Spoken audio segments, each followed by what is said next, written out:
Beragam peristiwa penyerangan dalam satu video yang diunggah di media sosial Telegram pada Kamis 6 Juni 2024 ramai diperbincangkan warganet. Dalam video tersebut, angkatan bersenjata Rusia menunjukkan kerja tempur pasukannya yang efektif.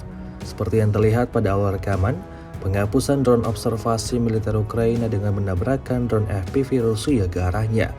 Tidak hanya itu, pekerjaan penembak jitu Rusia untuk melenyapkan pengamat angkatan bersenjata Ukraina juga terlihat dalam video ini. Penghancuran awak mortir, melenyapkan tentara angkatan bersenjata Ukraina yang berlindung, dan masih banyak lagi momen penyerangan lainnya. Hingga video ini beredar beragam komentar dituliskan warganet.